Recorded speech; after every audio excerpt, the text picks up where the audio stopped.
It was a crisp winter morning in New York City, the kind where breath turns to mist and silence hangs heavy between the rush of passing cars. The world seemed ordinary that day, but for one man, time was about to shatter. Jonathan Reeves, a millionaire hotel tycoon known for his iron heart and colder eyes, stepped out of his limousine, adjusting his cashmere coat. His empire stretched across continents, yet his life felt painfully hollow, because no amount of money could fill the void left by his little girl, Lily, who had vanished in a car crash 15 years ago. Her body was never found, and though the world told him to move on, he never did. As he walked toward the construction site of his newest luxury resort, his gaze froze. For a moment he thought he was seeing a ghost. There, among the dusty workers, a young woman lifted a heavy beam, her brown hair escaping her helmet, her small hands trembling from strain. When she turned, Jonathan's knees weakened. That face, that smile, those eyes, the same shade of emerald his daughter had. The world blurred, and for a heartbeat he forgot to breathe. Before we go further, if you believe in miracles, in second chances, and in the unbreakable bond of love, then don't forget to like, comment, and subscribe to Whispers of Kindness. Because what happens next might just make you believe that some connections never die. Jonathan stood there, staring like a man possessed. The workers around him noticed, whispering among themselves. The girl, whose name tag read Ella, frowned slightly, unsure why the wealthy man in an expensive coat looked at her as if he'd seen a ghost. She wiped her hands on her jeans and hesitated before walking up to him. "Sir, are you all right?" she asked, her voice soft, almost melodic. That voice, it hit him like thunder. Every syllable carried echoes of Lily's laughter, the laughter he used to hear echoing through marble halls when life was still bright. He blinked, his throat tightening. "What's your name?"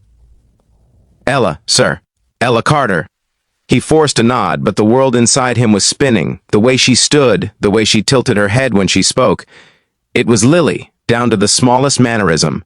But Ella couldn't be more than 22. His daughter would have been 25 by now. It couldn't be possible. And yet his heart refused logic. All day, Jonathan couldn't focus. The sound of her voice haunted him, echoing through the glass walls of his office. That night, he sat in his penthouse staring at old photographs. Lily with her missing front tooth, Lily with her birthday cake, Lily's favorite red dress. He remembered the night of the crash, the twisted wreck of his car after skidding off the highway. They'd found his wife's body, but Lily's seat was empty, no trace, just her small teddy bear lying in the snow. The police said she must have been thrown into the river below, but no body was ever recovered. Jonathan had buried hope that day, until now. The next morning, he returned to the site, pretending to check progress. His eyes searched, and there she was again, Ella, laughing with other workers, her cheeks flushed from the cold. He couldn't stop himself. "Ella," he called out, his voice trembling. "Would you mind coming to my office for a moment? I have a job opportunity for you." She hesitated but nodded politely. "Of course, sir." In his office, the atmosphere was tense. Jonathan struggled to find the right words. "Tell me about yourself," he said gently. "Where are you from?" Ella shifted uncomfortably. "I don't know, sir. I grew up in foster homes. I don't remember my parents.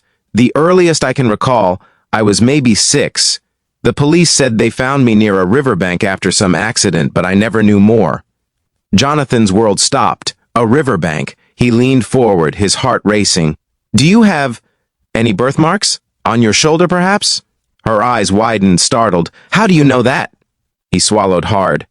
His daughter had a small, crescent-shaped birthmark on her right shoulder, something only he and his late wife knew.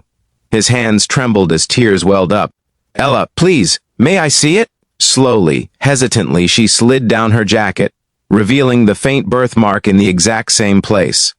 Jonathan's hand covered his mouth. He broke down, sobbing, the kind of raw, guttural sound that came from years of buried pain. "Lily," he whispered, his voice cracking.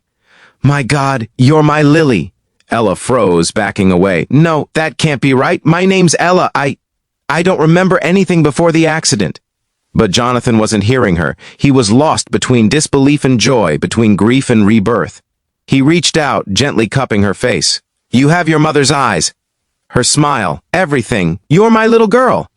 Ella stood in shock as tears filled her own eyes. "If what you're saying is true," she whispered, "then who have I been all these years?" They spent hours talking. Jonathan told her about the night of the crash, the years he searched, the detectives he hired, and how each lead turned into nothing but heartbreak. Ella listened quietly, pieces of memory flickering like half-remembered dreams, a woman's laughter, the smell of lilies, a warm hand brushing her hair. She started trembling. "I used to dream of a man calling me Lily, come home," she said softly. "I thought it was just my imagination." Jonathan wept openly now.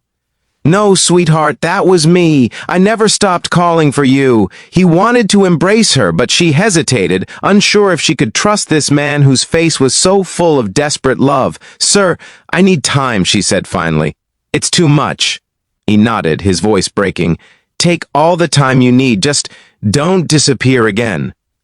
Over the next few weeks, Jonathan tried to reconnect. He invited Ella to dinner, showed her old photos, even took her to their old home, now empty and cold. Slowly, fragments of her past returned. The melody of her mother's lullaby, her favorite stuffed bear, the Christmas morning she'd unwrapped a music box. One night, as snow blanketed the city, Ella stood in Jonathan's grand living room, staring at the piano. Something inside her stirred. She sat down and began to play. A simple tune, delicate and pure. Jonathan froze. That melody. Lily's melody. The same one she'd played the week before the crash. Tears streamed down his face as he whispered, "You remember?" Ella turned, her eyes glistening. "I think I do, Dad." He moved to her, and for the first time in 15 years he held his daughter in his arms. The missing piece of his soul finally returned. But fate wasn't done testing them. A week later, Ella fell ill. Her immune system, weakened by years of stress and malnutrition, began to fail. Jonathan spared no expense. Top doctors, private care, everything money could buy. But the doctors warned him that her body might not recover easily. As she lay in the hospital, pale and weak, Jonathan held her hand. "I can't lose you again," he whispered. "I won't." Ella smiled faintly. "You won't, Dad, because even if I leave, you'll never be alone again. You found me once. That's more than most people get in a lifetime." Jonathan buried his face in her hand, his heart breaking all over again. "Don't talk like that. You're my miracle. You're my second chance." Days passed. Her condition wavered. Then one morning she opened her eyes to sunlight streaming through the window. She smiled. Strong, alive, Jonathan cried, thanking every unseen force in the universe. Their reunion had rewritten fate itself. Before we end this story, if this moment touched your heart, please like, comment, and subscribe to Whispers of Kindness. Every story we share reminds us that love, hope, and miracles still exist, even in the darkest corners of the world. Months later, Jonathan sold one of his hotels and opened a charity foundation, Lily's Hope, dedicated to helping orphaned and lost children find their families. Ella worked beside him, her laughter filling the halls that once echoed with silence. One evening, as they stood watching the sunset from the rooftop, Jonathan placed his arm around her. "You know," he said softly, "I used to think my wealth was my greatest achievement. But I was wrong. Finding you again, that's my life's real treasure." Ella leaned her head on his shoulder. "And I used to think I didn't belong anywhere," she whispered. "Now I know. I was just waiting to come home." As the sun dipped below the skyline, its golden light washing over father and daughter, the world seemed to pause, a perfect fragile moment suspended in time. Because sometimes, miracles don't come when we expect them. They come when we've almost stopped believing, and when they do, they remind us that love, true love, never really lets go.